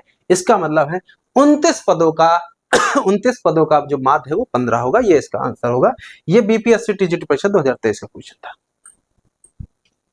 इस क्वेश्चन को कैसे हल करेंगे, ध्यान दो, 1 है, फिर 1/2 का स्क्वायर है, 1/2 का होल क्यूब है।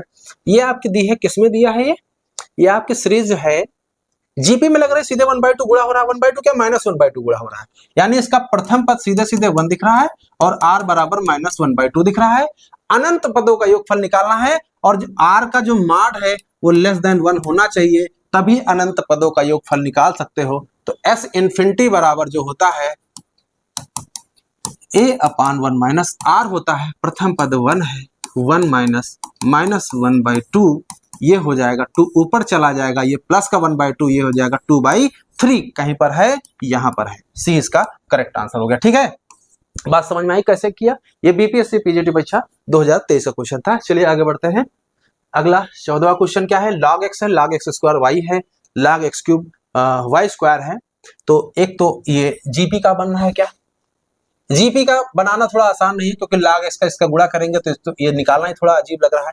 डिफरेंस ही हो सकता है ना, डिफरेंस ही हो सकता है, डिफरेंस निकाला जा सकता है, क्योंकि log m - n log m/n हो जाता है। तो इनका डिफरेंस बताओ क्या होगा, तो ये हो जाएगा log x² अपान y माइनस ये हो जाएगा log x, तो ये अपान में आ जाएगा, तो log x² अपान y into x, x cut गया, ये आ गया log x/y। इसके बीच का डिफरेंस, अब इनके बीच का डिफरेंस निकाल लो, तो इनके बीच का डिफरेंस निकाल लेते हैं, तो ये हो जाएगा log x³ y² और माइनस का log x² y। क्लियर है, वही काम करिए, log m/n कर दीजिए, तो log x cube upon y square. जैसे ये अपान में जाएगा तो y ऊपर चला जाएगा, x स्क्वायर नीचे आ जाएगा, x स्क्वायर x कट जाएगा, x बचेगा, यहाँ से y कट जाएगा, सीधे आ जाएगा log x बाई y। तो इनके बीच का डिफरेंस आया है log x बाई y, इन दोनों के बीच का डिफरेंस आया है log x बाई, यानी कॉमन डिफरेंस आया है log x by y, same है, सीधे सीधे ये AP की को दर्शा रहा है। ये तीनों टर्म या इस इनफाइनाइट तक जो जा रहे हैं ये आपके किस में होंगे, ये आपके एपी में होंगे, समांतर श्रेणी में होंगे। ये टीजीटी परीक्षा 2021 का क्वेश्चन है, ठीक है। चलिए आगे बढ़ते हैं। इस क्वेश्चन को कैसे करेंगे, √2 plus √8 plus √18 plus √32 and so on, n पदों का योगफल निकालना है। तो इसको हम बाय ट्रिक कैसे करते हैं, इसको बाय ट्रिक कैसे करते हैं, आप एक बात बताओ, n पदों का योगफल, ये 3 ऑप्शन दे रखे हुए हैं, तो इसका पहला पद क्या है, √2 दिया है, इसका मतलब n बराबर 1 रखने पे √2 किस में आ रहा है।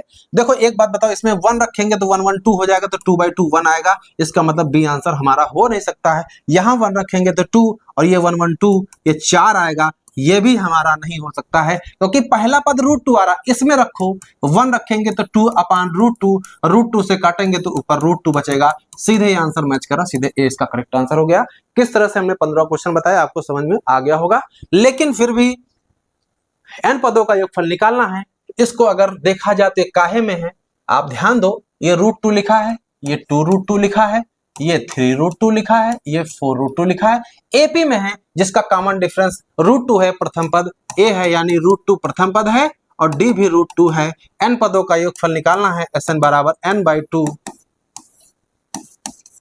2a plus n-1 into D यानी √2 कैसे करेंगे इसको, आप ध्यान दो, एक काम करो, इसको अंदर मल्टीप्लाई कर दो। देखो √2 एक काम करो, आप 2 से भाग कर दो इसको, या पहले सिंप्लीफाई कर लो, n/2 लिखा है, ये हो जाएगा 2√2 और यहाँ से n√2, ये क्या हो जाएगा यहाँ से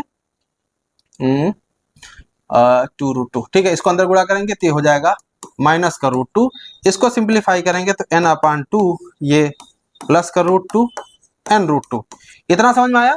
यहां से देखो √2 कॉमन हो रहा है, ये हो जाएगा n/2, तो 1 प्लस n√2 कॉमन हो गया, ये काट दिया, यहाँ √2 लग जाएगा, सीधे सीधे हमारा आंसर ए मैच कर रहा था। तो तरीके आपके बहुत सारे थे, पुटिंग मेथड भी बताया, डायरेक्ट भी बताया, जो आपको अच्छा लगे वो कर सकते हो, ठीक है। चलिए आगे बढ़िए।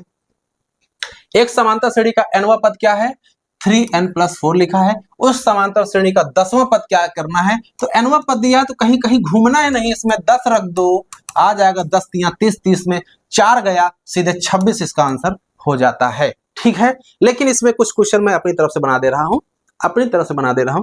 अगर मैं कहूं आपसे कि इस समांतर श्रेणी का प्रथम पद बोलो क्या होगा, इस समांतर श्रेणी का प्रथम पद क्या होगा,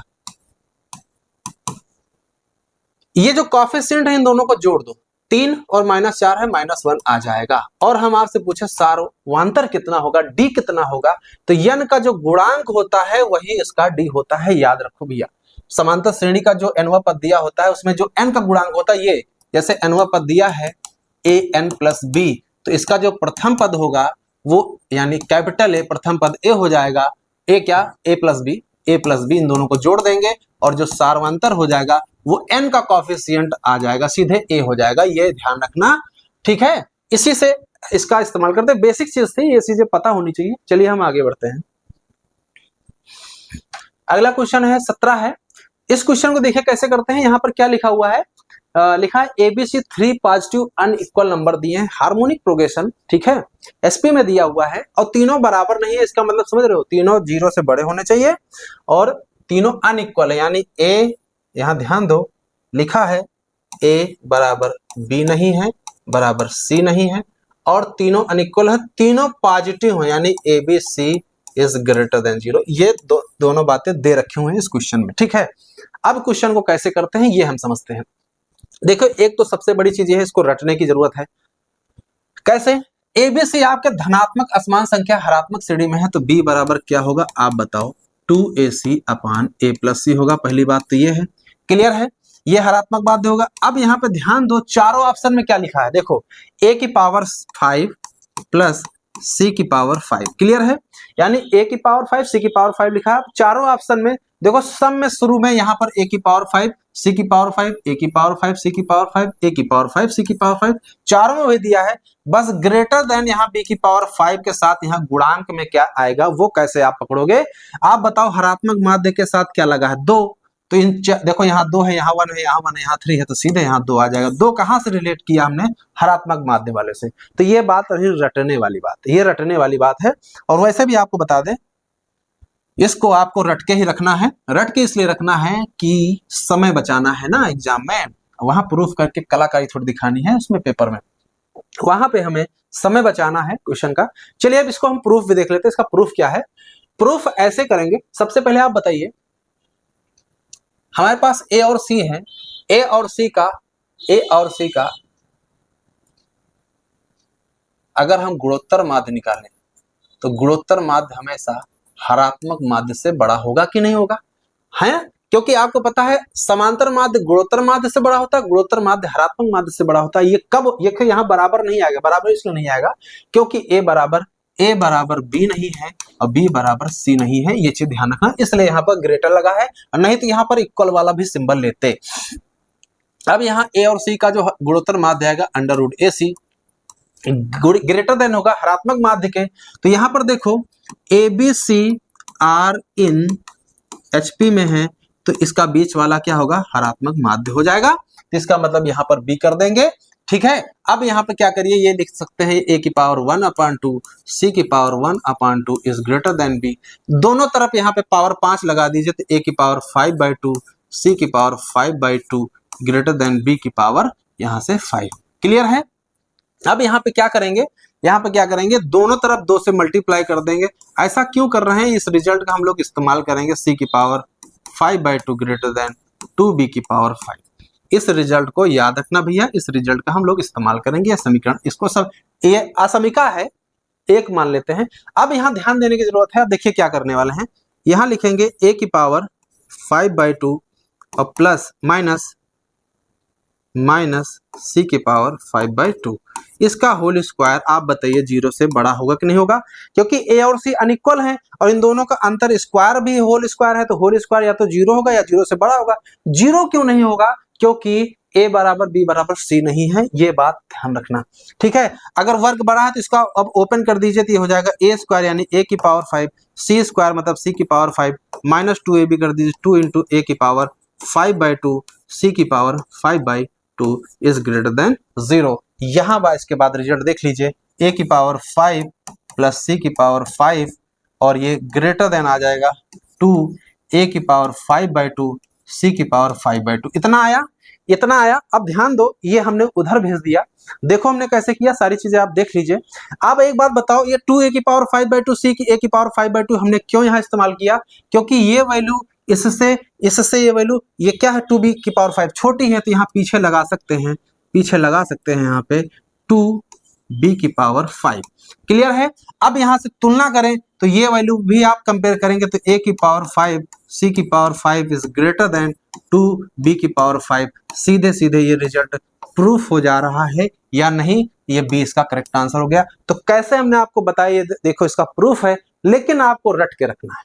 ये जीआईसी प्रवक्ता 2015 का क्वेश्चन है। चलिए हम आगे बढ़ते हैं। 18वां क्वेश्चन है। इस क्वेश्चन को देखिए कैसे करते हैं, इसका तो बेसिक कॉन्सेप्ट ही है, इसको ही करेंगे, एक एक चीज देखते हैं इसको।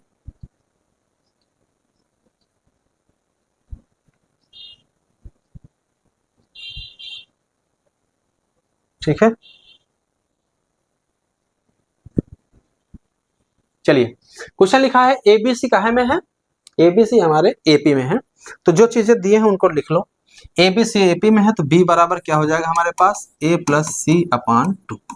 ठीक है, एबीसी अगर एपी में है, इतना आ गया। और यहाँ देखो ए square B square C square का हम जीपी में है, तो b की पावर 4 बराबर हो जाएगा यहाँ से a स्क्वायर सी स्क्वायर, यानी बीच वाले का स्क्वायर बराबर product of a square C square हो जाएगा। तो यहाँ से b की वैल्यू क्या आ जाएगी, यहाँ से देखा जाए तो एक काम करो, यहाँ पर जो शर्त इधर रखी इसका यूज करते हैं। a प्लस बी प्लस सी बराबर क्या है 3/2। तो यहाँ से आप एक काम करो, b की वैल्यू यहाँ से उठा के पुट कर दो, ये हो गया a प्लस सी और b की वैल्यू जैसे रखेंगे ये हो जाएगा a+c/2 बराबर 3/2 इतना आया। अब यहाँ से देखो ये 3/2 हो जाएगा 3/2 a+c और ये हो जाएगा 3/2 कट गया।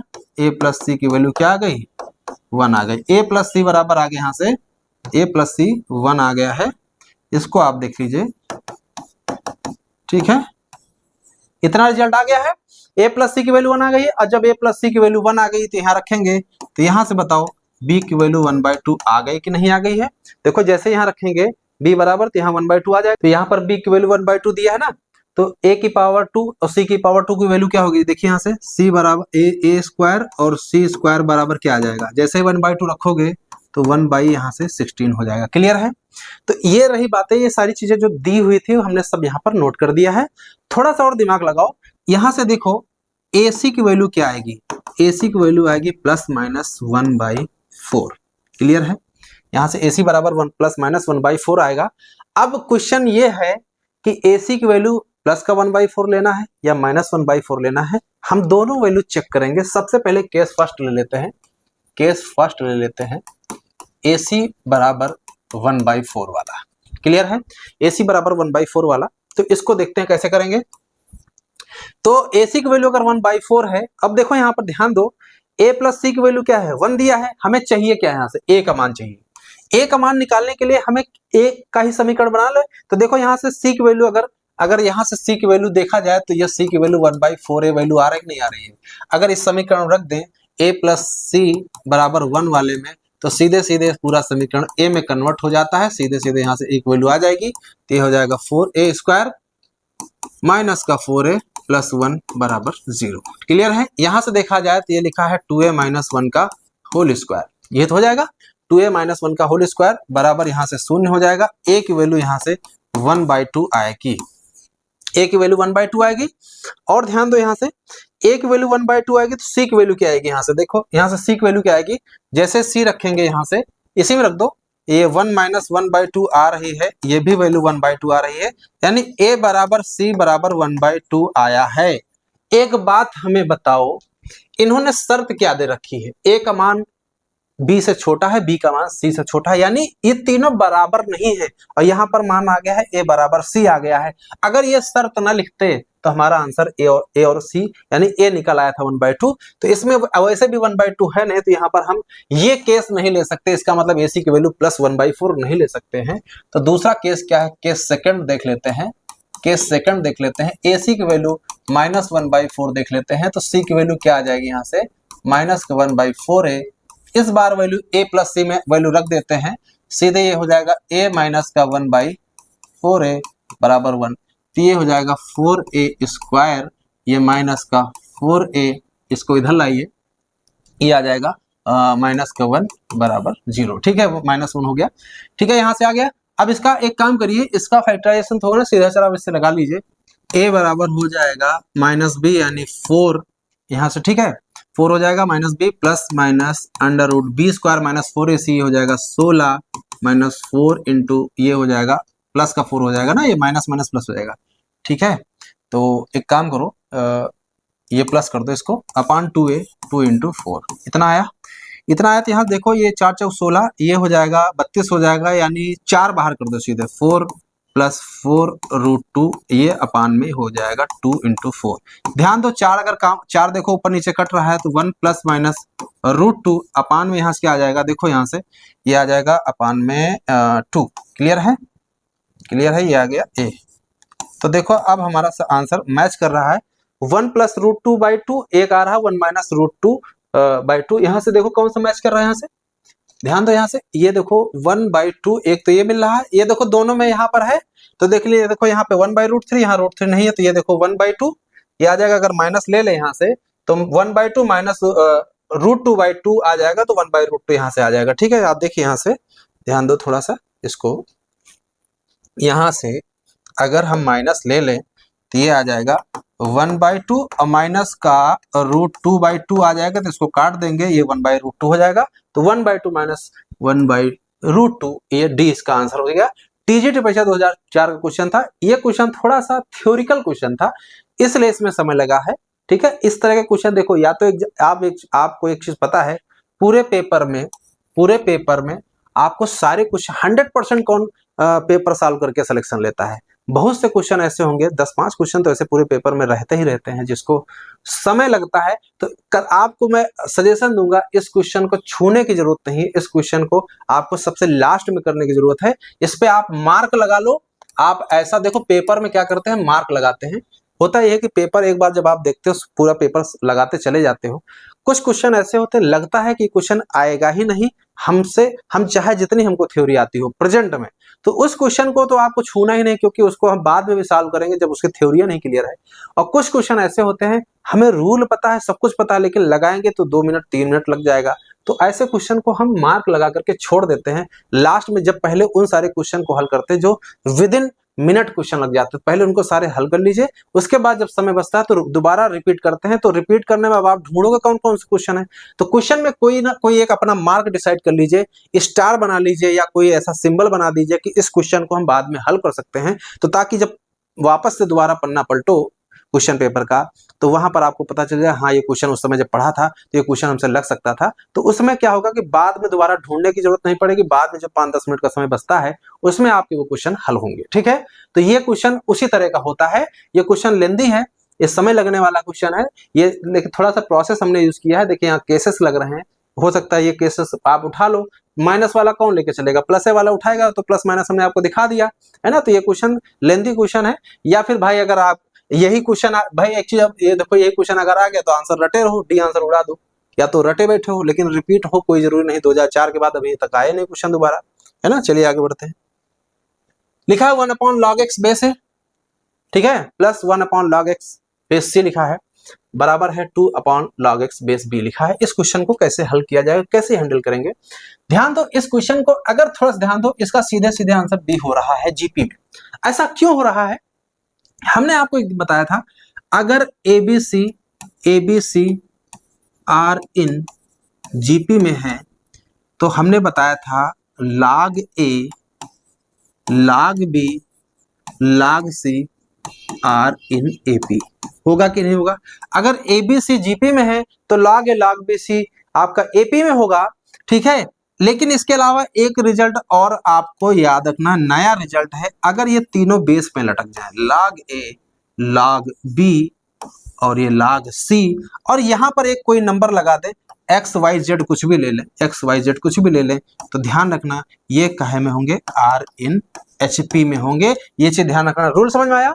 एबीसी अगर जीपी में है तो log a log b log c AP में होगा। अगर यही एबीसी संख्या की जगह पर ना लटक करके यहाँ पे बेस में लग जाए तो log a log, यहाँ पे log x बेस है, log x base b log x base c, यहाँ x जो तीनों जगह पे रखा, यहाँ पर आप अपनी मर्जी से कोई दूसरा भी ले सकते हो।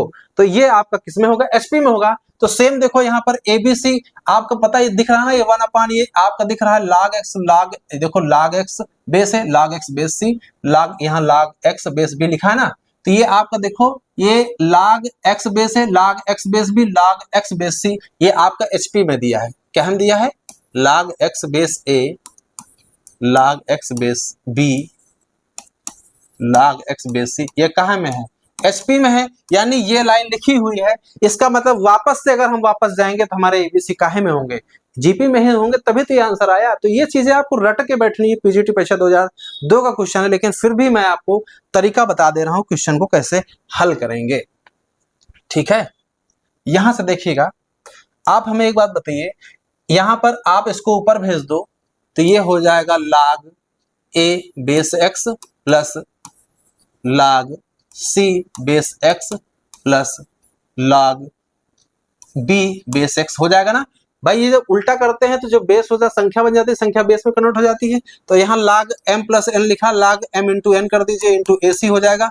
यहाँ पर 2 भी था तो 2 लगा दीजिए, देखिए तो ये हो जाएगा log b स्क्वायर x, दोनों तरफ कंपेयर कर लीजिए तो ac बराबर आ गया b स्क्वायर, सीधे सीधे इसका आंसर आ गया है। देखिए यहाँ पर 2 ही स्टेप पर आ गया है, लेकिन अगर आपको चीजें अगर याद हैं तो क्वेश्चन पढ़ के भी आप आंसर दे सकते हो। इससे फायदा ये होगा कि आपका जो समय बचेगा, जो इतना आप करोगे समय बचेगा, वो अगले क्वेश्चन में जो लेंदी क्वेश्चन होते हैं वहां पर काम आएगा। ठीक है, चलिए आगे बढ़ते हैं। अगला क्वेश्चन है सम ऑफ द सीरीज करना है, 1/2 1/3 1/6 9 टर्म का सम करना है। तो चेक करो ये काहे में दिया है, ये आपका जीपी में तो हो नहीं सकता है क्योंकि 1/2 के बाद 1/3 आ रहा, कोई मल्टीप्लीकेशन दिख ही नहीं रहा। अंतर देख लेते हैं, तो 1/3 का अंतर 1/2 से आएगा, 2a माइनस का 1/6 आएगा, और ये 1/6 का अंतर 1/3 से देखते हैं तो 3 इधर गया, इधर आ जाएगा 6, या एलसीएम 6 ले लीजिए, ये हो जाएगा 1 - 2 माइनस का 1/6 आ रहा है। तो यानी अंतर समान है, इसका मतलब है समांतर श्रेणी है, तो यही आपका डी हो जाएगा, और प्रथम पद हो जाएगा हमारा 1/2। 9 पदों का योगफल निकालना है S9, तो ये हो जाएगा 9/2, 2a, a की वैल्यू है 1/2, 9 - 1 यानी 8 इंटू डी की वैल्यू क्या है, माइनस का 1/6 है। इस क्वेश्चन को हल कर लीजिए, 2 से 2 कट गया, 9/2 आ गया। यहाँ से देखा जाए तो 1 माइनस ये हो जाएगा 4/3, इसको हल करेंगे तो -1/3 आएगा, तो 9/2 इंटू माइनस 1/3, 3 से काट दिया, 3 तरह का 9 माइनस का 3/2 आंसर कहीं पर है, सीधे डी इसका करेक्ट आंसर हो जाता है। टीजीटी परीक्षा 2001 में आया, फिर पीजीटी में वही क्वेश्चन 2005 में आया था, ये रिपीट हुआ है क्वेश्चन। आसान क्वेश्चन है, इसमें कोई बड़ी चीज थ्योरी नहीं थी, बेसिक कॉन्सेप्ट था। अगला देखते हैं, इस क्वेश्चन को करेंगे। यहाँ लिखा एपी का पहला पद ए दिया है और पहले पी पदों का योगफल 0 है, अगले क्यू पदों का निकालना है। तो इसका मतलब है कि आप एक बात बताओ, शुरू के पी पदों का योगफल 0 है और आगे के जो क्यू पदों का निकालना है, इसका मतलब अगर हम बात करें टोटल पी प्लस यानी पी प्लस क्यू पदों का योगफल अगर निकालने की बात अगर हम करें, बात वही हुई टी क्यू पदों का योगफल निकालना। क्लियर है? क्लियर है यहाँ तक? यानी आप ये समझो कि एक से लेकर देखो, आप यहां से यहां तक पी पद का योगफल 0 है, और यहाँ पूछ रहे हैं यहाँ से सम ऑफ पी टर्म 0 है, तो सम ऑफ नेक्स्ट क्यू टर्म, इसके आगे के क्यू पदों का योगफल। तो यहां से यहां तक पी पद है और यहां से यहां तक क्यू है, तो अगर इन सबको हम एक साथ जोड़ें तो जो इनका तो 0 ही हो जाएगा, तो बचेंगे कौन से पद? क्यू पद ही तो बचेंगे।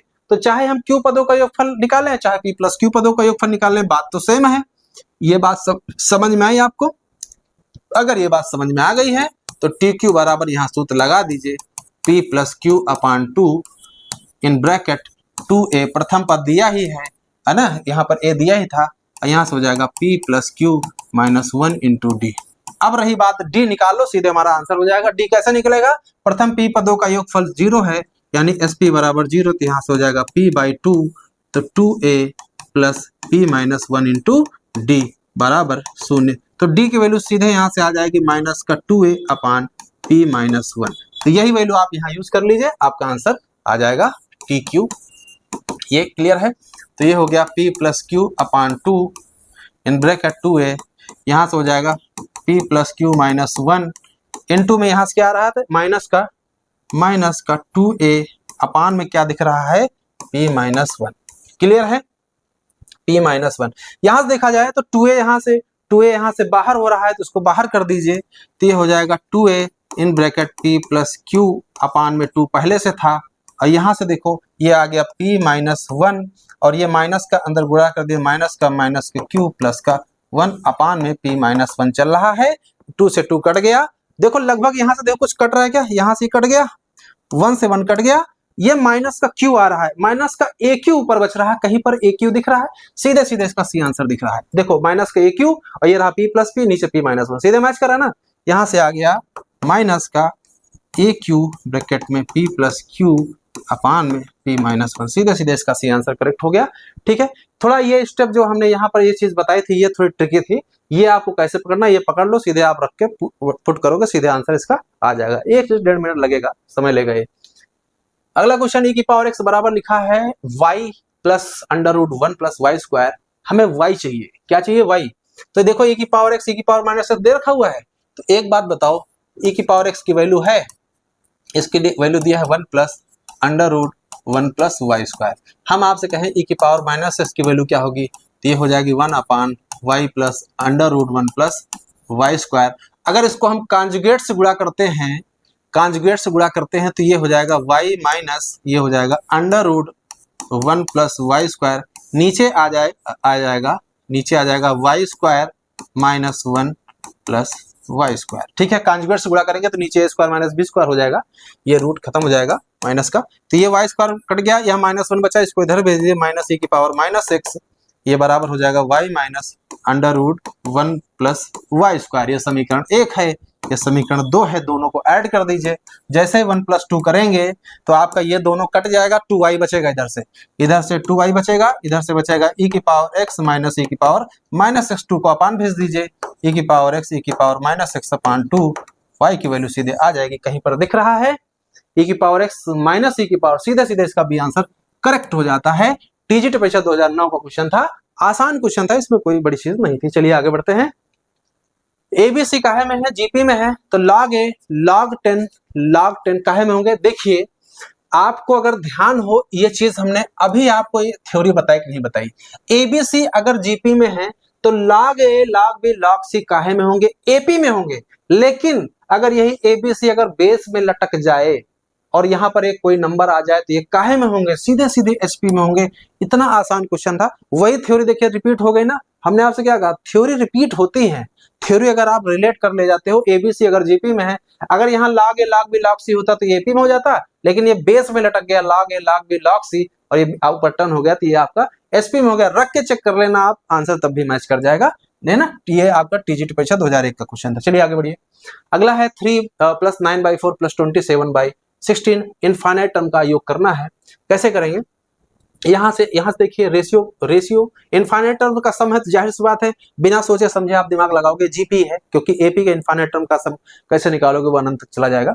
इसका आप देखिए, इसका रेशियो क्या आएगा इनका, यानी A2/A1 क्या आएगा, 3 से भाग करेंगे तो 3/4 आ जाएगा, और यहाँ से A3/A2 निकालेंगे, इसको भाग करेंगे तो 27/16 गुणे 4/9, 4 चौके 16 यहाँ से, और ये 9 त्रिक 27, तो 3/4 आ रहा है, यानी दोनों वैल्यू बराबर है, रेशियो समान है। इसका मतलब है ये काहे में है, गुणोत्तर श्रेणी में है, जिसका प्रथम पद कितना है वो 3 है और सार अनुपात आया है 3/4, है ना, जो कि 1 से कम है, क्योंकि इनफाइनाइट टर्म का जो सम तभी निकलता है जब रेशियो हमारा 1 से कम हो। तो सम ऑफ इनफाइनाइट टर्म जो होता है A/1 - r, a की वैल्यू यहाँ से क्या है 3, 1 - 3/4, ये 1/4 आ जाएगा, ये 4 चला जाएगा ऊपर, 4 तियां 12 आंसर आ जाएगा, सीधे सीधे इसका सी करेक्ट आंसर हो जाएगा। पीजीटी परीक्षा 2013 का क्वेश्चन था। चलिए आगे बढ़ते हैं। इस क्वेश्चन को, इसके पीछे भी हमने एक क्वेश्चन बताया था, वहां पर थोड़ा सा क्या था, वहां पर वो दूसरी बुक से लिया गया था, तो वहां पर क्वेश्चन सही था, बस यहाँ पे प्लस लगा दिया था और यहाँ चेंज कर दिया था, बी ऊपर था ए नीचे था, इसलिए क्वेश्चन को दोबारा उठाया है। ये अगर क्वेश्चन आ जाता टीजीटी 2010 का क्वेश्चन था, तो कैसे करेंगे इसको हम देख लेते हैं। दोबारा ये क्वेश्चन है, इसको देखिए। यहाँ पे करेंगे अगर बीच वाले का स्क्वायर करेंगे तो ए की पावर क्या आ जाएगा, ए की पावर एक्स बचेगा, बी स्क्वायर, क्योंकि जीपी में है, बी स्क्वायर बराबर एसी करेंगे, तो बी स्क्वायर बराबर AC log a base x into log x base b. तो जब ये चीज दोनों सेम होती हैं तो ये हट जाती हैं, सीधे आ जाएगा log a बेस बी, ये a की पावर x, ठीक है, दोनों तरफ log ले लीजिए, तो ये हो जाएगा x log a बेस, यहाँ पे a ले लेते हैं, a बेस पर ले लेते हैं, तो यहाँ हो जाएगा log बेस a और ये हो जाएगा log a base b। Clear है, बस हमने क्या किया, a बेस पर दोनों तरफ log ले लिया, ये वैल्यू 1 हो जाएगी, तो x की वैल्यू सीधे ये वैल्यू आ रही है, लेकिन यहाँ पर कोई मैच नहीं कर रहा है, इसमें देखते हैं कैसे करेगा।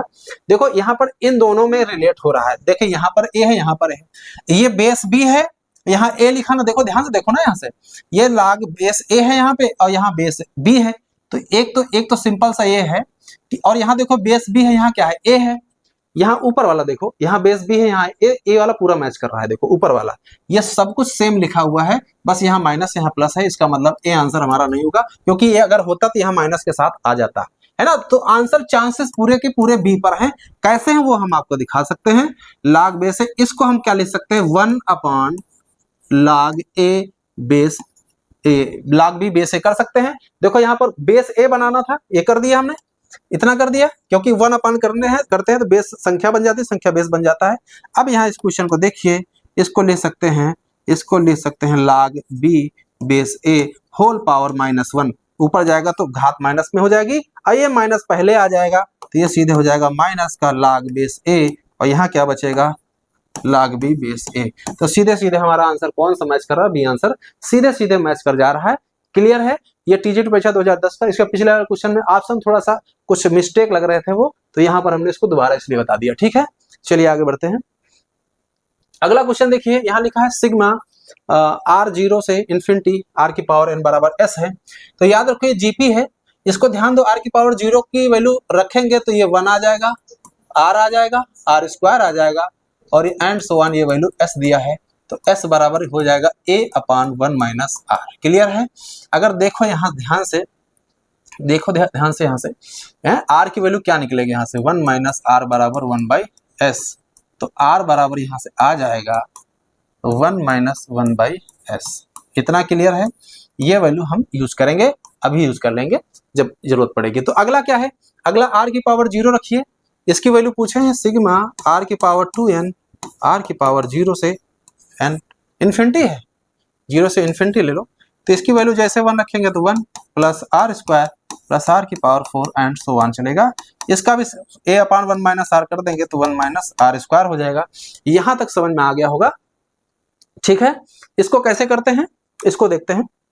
एक काम करिए, 1/r स्क्वायर है तो r स्क्वायर की वैल्यू यहाँ रख दिया जाए। r की वैल्यू क्या है यहाँ से देखो, एक तो यहां से देखो, एक देखो यहाँ से डायरेक्ट अगर चाहो तो 1/1 माइनस r की वैल्यू यहाँ यूज कर सकते हो। 1 प्लस r यहाँ से निकाला जा सकता है, इसको हम दिखा सकते हैं, लेकिन अगर चाहो तो आप रख लो, नहीं तो आप सीधे r की वैल्यू यहाँ से रखो, ज्यादा उसमें दिमाग लगाने की जरूरत नहीं है। ये वैल्यू हो गई, यहाँ रख दीजिए 1/1 माइनस s माइनस 1/s का होल स्क्वायर, सीधे ऊपर चला जाएगा s स्क्वायर। देखो सम इसमें s स्क्वायर, इसमें s स्क्वायर, इसमें दिख रहा है, इसी में नहीं है, यही वाला हमारा चांस है कि ये वाला नहीं होगा, है ना? इसको देख रहे हैं, ये वाला काट सकते हैं इसको, ये तो नहीं होगा। चलिए आगे देखते हैं, आगे देखते हैं, इसको ऊपर भेज देते हैं, s स्क्वायर हो गया, ये हो गया s स्क्वायर माइनस ये हो जाएगा a square plus b square, minus 2 भी करेंगे तो प्लस का 2s आ जाएगा, तो ये दोनों कट जाएंगे, है ना? ये दोनों कट जाएंगे, क्या बचेगा? माइनस s स्क्वायर आ रहा है, क्या माइनस s स्क्वायर आ रहा है? नहीं नहीं, 2s भी बचा ना हमारे पास, ये कटा नहीं है, 2s लिखा है, s स्क्वायर ये 2s माइनस 1। ठीक है, ये कहां पर है? s square minus 2s minus 1 भी ही तो इसका करेक्ट है ना? s square minus 2s minus 1। ठीक है, इस तरह से आप कर सकते हो इसको, इसमें कोई बड़ी चीज नहीं थी। चलिए आगे बढ़ते हैं, ये एलटी ग्रेड परीक्षा 2018 का क्वेश्चन था। ठीक है, आगे बढ़िए, लिखा 72 plus 70 plus 68 and up to 40, इनका सबका योग करना है।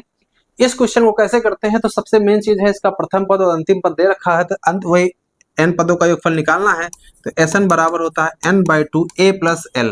ठीक है, तो n निकालना है, n निकालने का सूत्र हमने बताया है, इसके पहले भी बताया है, l minus a upon d plus 1। तो l क्या है? अंतिम पद 40 माइनस 72 कर दीजिए, तो 40 72 करेंगे तो 32 माइनस का 32 आ जाएगा, और अपान में d यानी माइनस 2 आ जाएगा प्लस 1, ये हो जाएगा 16 दूना 32 यानी 17 पद हो गए। कितने पद हो गए? 17। तो यहाँ से रख देंगे 17/2 in bracket a plus l, यानी दोनों का योग कर दीजिए। 40 और 70 कितना होता है? 110 112। कितना होता है? 112 गुणे इससे भाग कर दीजिए, 2 25 2 6 12, 17 गुणे 56। ठीक है, 17 गुणे 56 इसका आंसर आएगा। तो देखो इसको गुणा भी करने की जरूरत नहीं है, 6 का गुणा 7 से करेंगे, 7 6 42, लास्ट में 2 आता है, यूनिट डिजिट 2 है, सीधे सीधे इसका बी आंसर करेक्ट हो जाता है। मल्टीप्लाई करने में समय बताने की जरूरत नहीं है, सीधे इसका लास्ट डिजिट से उड़ा दिया। एलटी ग्रेड परीक्षा 2018 का क्वेश्चन था।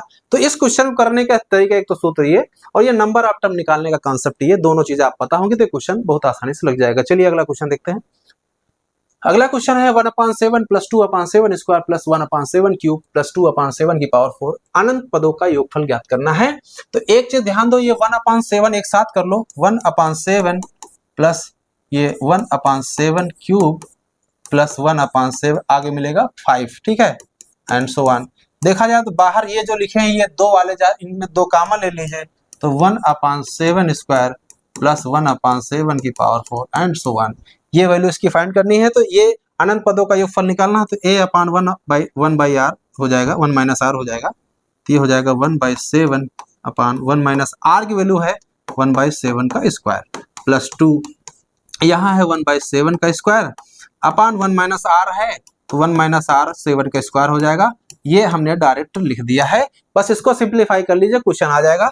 तो यहाँ से 7 7 कट ही जाएगा, ऊपर 7 बचेगा, ऊपर 7 बचेगा, यहाँ से देखो 7 बचेगा, नीचे क्या बचेगा, ये 7 7 49, 49 में 1 घटा दीजिए, ये 48 आ जाएगा। प्लस का यहाँ से देखो, यहाँ से 7 स्क्वायर कट ही जाएगा, ये बचेगा 2 ऊपर बचेगा, और नीचे क्या बचेगा, 7 7 49, ये 48 बचेगा। तो ऊपर हो गया 9, नीचे हो गया 48। क्लियर है? क्या 9 से कट जाएगा? 9 से कटेगा नहीं, 3 से काट देते हैं। 3 तरह का 9 और 3 6 18 16, 3 48, 3/16 इसका ए सीधे आंसर करेक्ट हो जाता है। ये पीजीटी परीक्षा 2005 का क्वेश्चन था, आसान था, बस खाली एक टर्म अलग कर लेना था, दूसरा अलग कर देना था, बस इसको जोड़ देना था। ठीक है, चलिए आगे बढ़ते हैं। अगला क्वेश्चन ये है Sn बराबर np plus 1/2 n in bracket n minus 1 into Q. ये क्वेश्चन दोबारा हमने फिर इसलिए लिया है, इसके पिछले पार्ट में हमने कंप्लीट किया था, वहाँ ऑप्शन गलत दिए हुए थे, दूसरी बुक से हमने देखा तो आंसर उसमें सही दिए हुए थे, हमने वहां भी बताया था ऑप्शन ये नहीं होने चाहिए थे। तो यहाँ लिखा है कॉमन डिफरेंस निकालना।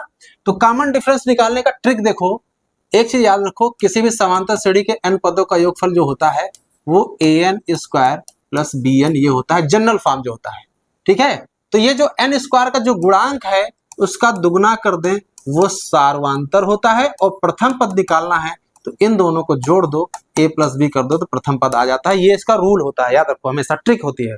तो यहाँ पर इसका क्या पूछा गया, इन्होंने कॉमन डिफरेंस पूछा है, तो n स्क्वायर का गुणांक यहाँ से क्या मिलेगा, यहाँ से देखो ये हो जाएगा np प्लस, जैसे ही गुणा करोगे तो ये n स्क्वायर q/2 आएगा, क्या आएगा, q/2 n स्क्वायर आएगा, और यहाँ से क्या आ जाएगा माइनस का q/2, सिर्फ q/2 आएगा, और ये n हो जाएगा, ये माइनस माइनस से माइनस रहेगा। ठीक है, इतना समझ में आया। तो यहाँ से देखा जाए तो n कॉमन ले लो, तो ये हो जाएगा p माइनस q/2, और ये हो जाएगा n और प्लस का q/2 n स्क्वायर।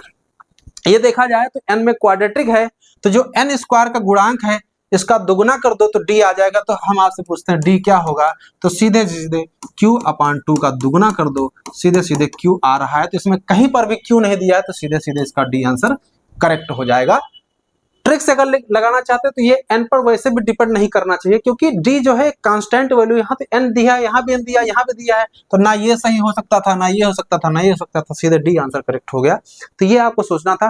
प्रथम पद क्या होगा, ये n स्क्वायर का गुणांक और n के गुणांक का जोड़ कर देंगे, अगर यहाँ से प्रथम पद निकालें तो ये p माइनस q/2 और प्लस q/2 काट दिया, सीधे सीधे आ गया इसका प्रथम पद p आ गया है। तो ये सब चीजें सोचना पड़ेगा एग्जाम अगर क्लियर करना है ना। टीजीटी परीक्षा 2005 का क्वेश्चन था। चलिए आगे बढ़िए। हाँ, लास्ट क्वेश्चन हमारा है 403 है, 397, 391, कौन सा पद सबसे पहला ऋणात्मक होगा, यानी निगेटिव होगा, इसको हम देखते हैं। तो इसका मान लेते हैं nवां पद निगेटिव होगा, यानी इसको हम ले लेते हैं tn जो है लेस देन 0 होगा। तो tn का मतलब हो गया a plus n minus 1 into D less than 0। a की वैल्यू क्या है 403, तो यहाँ से रख दीजिए 403 n माइनस 1 इंटू टी की वैल्यू क्या आएगी, यहाँ से 403 के बाद क्या आया है 397, इसका मतलब 3 3 6 घट गया है, तो माइनस 6 इसका हो जाएगा लेस देन 0। इसको उधर भेज दीजिए, तो यहाँ के बाद इधर देख लीजिए, ये हो गया 403, ये हो जाएगा less than 6 in bracket n minus 1। Clear है? क्या ये 6 से कटने वाला है? 6 से कटेगा नहीं। चलिए इसको गुणा कर देते हैं, 603, ये माइनस का 6 इधर का प्लस का 6 आ जाएगा, लेस देन 6n। इसको आप सिंप्लीफाई कर दिए तो 609। क्लियर है? अब बटे 6 लेस देन n, ये आ गया। यानी n का मान जो है, n का मान वो बड़ा लेना है 609/6 से।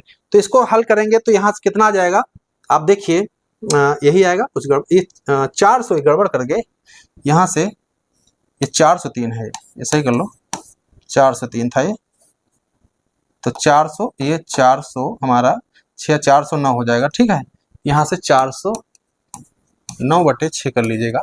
इसको हल कर लेते हैं। इसको कैसे करेंगे, इसको आप एक काम करिए, मिक्स फ्रैक्शन लिख लीजिए, आंसर हो जाएगा 6 छाक 36, 6 बार जाएगा, 6 छाक 36 हो जाएगा एक, तो बचेगा क्या हमारे पास 4 39, 6 7 42 है ना, 42 6 7 42 48 बार जाएगा, 6 48 हो जाएगा, और हमारे पास बचेगा क्या, एक बचेगा, तो 1/6, तो 48 सही 68 सही 1/6 आया है, तो यहाँ पर n की वैल्यू 68 से 1/6 से बड़ी वैल्यू लेनी है, तभी वैल्यू निगेटिव देगा। तो इससे जस्ट बड़ी वैल्यू कौन सी मिलेगी भाई? ये 6, ये आप समझो 68 पॉइंट समथिंग आएगा, मान लेते हैं वैल्यू 1 2 3 कुछ भी ले लीजिए।